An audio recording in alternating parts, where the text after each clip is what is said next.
Hello and welcome to my video blog for Saturday, October 30th. Now, this week the president met with the most influential man in the country. Who's that? Well, according to some crazy poll, it happens to be Jon Stewart of The Daily Show. Now, the president appeared on the show, and according to his critics, he was there to rally the young votes and energize liberals to head out to the polls on Tuesday and vote. Now, Stewart is a fan of the president. He's made no sort of question about that. And during the interview, he didn't gush over the president. He may have blushed a few times, but he didn't gush. He asked some very straightforward questions, and I think the president pretty much gave some very decent responses. Not exactly the responses we wanted to hear, but he gave some really good, decent responses. And the exchange was very good, and that the entire show and the interview was pretty good overall. So that happened on Comedy Central. Now on ABC, they gave their yearly program of the Great Pumpkin. You know, Great Pumpkin Charlie Brown. This is the one where Linus sits out in the pumpkin patch waiting for the Great Pumpkin to show up while all the other kids go trick-or-treating. Well, for me, I'm sitting at home with the covers drawn over my head because I'm kind of scared these days. Not afraid of the Great Pumpkin, but I'm afraid of these tea partiers. I mean, I know it's Halloween come tomorrow, but these guys have been frightening me all political season. Why? Well, they've been themselves. They haven't been dressing up in costumes. They've been dressing up as themselves, you know, as Nazis on the weekend. Like, who could forget that guy, the one who's running for Congress in Toledo, Ohio? Dressing up as a Nazi on the weekend, scary. Then you have Christine O'Donnell. Now, I know everybody wants to make jabs at her because of the whole witch comment and it being Halloween come tomorrow, but I'm not going to go there. She says she's not a witch, and hey, I'll give her that. She's not a witch. She's also not a politician. She also has no money. She also has no friends of real influence, and Sarah Palin does not count. She also says she wants to be just like you and I. Well, I mean, she's just not like me. I mean, it's just not happening. No, she's not like me. So who is she and what does she really plan to do? Because she wants to be a senator and she's coming with a whole bunch of knots. And that's a scary proposition. And that being a senator is a pretty big deal. Dog catcher? Okay. Senator? I don't think so. Then you have to go back to the 80s. Because then you remember in the 80s, remember that movie Arachnophobia with John Goodman? Like, that was a really good cult movie. It was that creepy movie with all the spiders. Like, that was a good one. Then in the 2000s, we had Snakes on a Plane. Remember that? With Samuel L. Jackson and all those damn snakes on the plane. Like, that was a really good, cool movie. Kind of crazy, but it was a good movie. Now we have Carl Palladino. Now, he wants to give us homophobia. Wah, wah. Like, are you kidding me? I mean, the man is afraid of homosexuality. Really. Like, that's not something to be frightened of. Snakes, yes, because they have no legs and they slither around. Spiders, because they have way too many legs and they're sort of creepy. But homosexuality, like, that's nothing to be afraid of. And the man wants to be governor. So anybody who has a problem with a segment of the population causes me a great deal of concern, and I'm a little frightened because who does he think he's going to be governor of? All the straight people? It's not going to happen. Then we have to go to Nevada, where we have Sharon Angle, where everybody seems to be jumping on her case because is she for or is she against Hispanics? And then she's kind of made some very heated comments and had some very heated exchanges with her political opponent. And then she told her male opponent that he needed to grow a pair.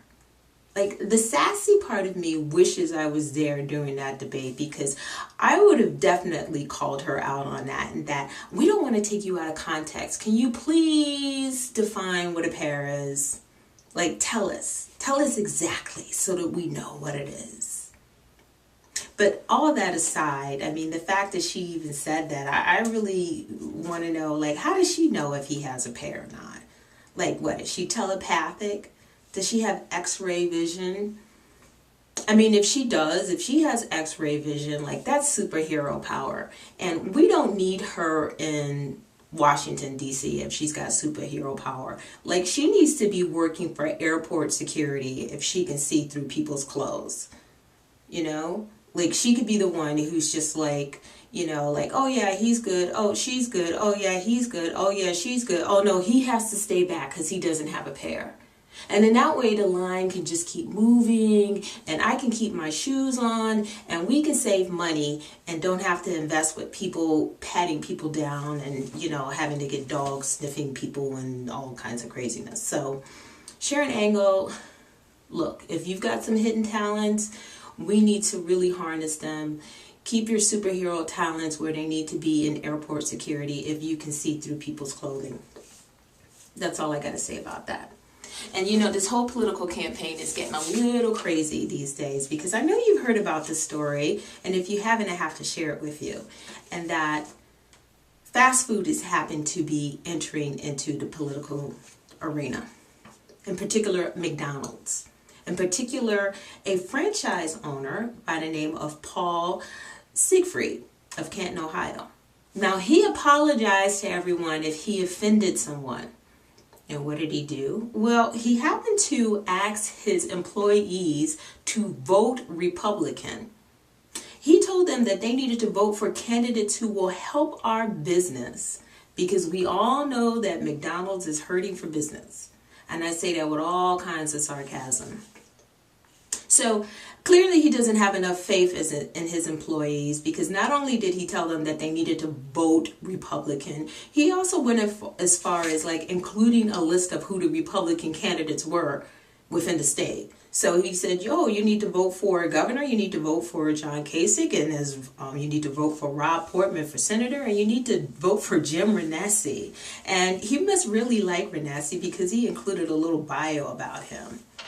Now, this is scary stuff. Scary stuff. Because whenever you have a fast food chain owner who's telling their employees who to vote for, and they only offer like certain beverage selections with their Happy Meal, like, that's scary stuff. Because that's not socialism, that's communism. Because I should be able to get a Pepsi with my Happy Meal if I want one. Like, why do I have to get Coke products? Like, something not right about that. Something not right at all. But forget all the Tea Partiers and forget all the Republican stuff. What's going down in Florida is craziness. Now, with a couple of days left in the election, a few of us probably never even heard of the name of Kenrick Meeks. And with a name like Meeks, you would think that he's a mild, meek man. Well, he's kind of stepped out in a pretty big way, because there's this three-legged race going down in Florida. You got a Republican, you've got an independent, and then you have a Democrat, and that Democrat is Meeks. And Meeks has been behind in the polls. And the independent, who used to be a Republican, who's now an independent, who may vote with the Democrats if the bidding is right, is making this whole situation a little hairy. And that somebody thinks the independent should drop out, and then somebody thinks that the Democrat should drop out. So it's been sort of this conversation, well, I think he should drop out. No, he should drop out. No, he should drop out. Well, I'm not going to drop out. I know. Let's get Bill. Yeah, Bill Clinton. Because if he can convince anybody to drop out, it's got to be Bill. So here's Bill Clinton. He shows up down in Florida, who's really supposedly tight with Meeks. And he's going to be the one to get Meeks to drop out. Kind of like how Jamie Foxx had to approach Effie. Remember that scene in Dreamgirls where he kind of had to tell Effie that for the betterment of the group, she needed to get out to make room for Beyonce because she was pretty? Well, the whole scene went down sort of like that. Because here was Bill talking to Meeks, and Meeks sort of took it not so well. Because on Thursday night, he showed up in a really big way that he called a press conference. And at that press conference, standing there at the podium, he made a really big scene by telling everybody, and I am telling you, I'm not going. Yes, he did. He stood there. This is the best campaign I ever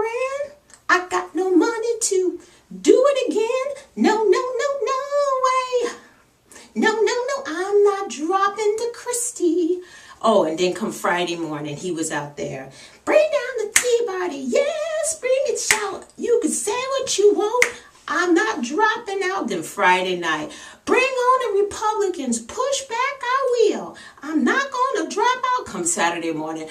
There's no way I will. Then Saturday night, and I am telling you, Sunday morning, I'm not going. Sunday night, this is the best campaign I ever ran. I got no money to do it again. Monday morning, no way. No, I'm not conceding to Christie. Monday night, I'm staying. Then on Tuesday, and you're gonna vote for me. Oh my goodness, Christie has worn us out all over television, all over radio, explaining how he is not dropping out of this race. Well, we will see you at the finish line on Tuesday, Meeks. As for everybody else, I'll see you next time.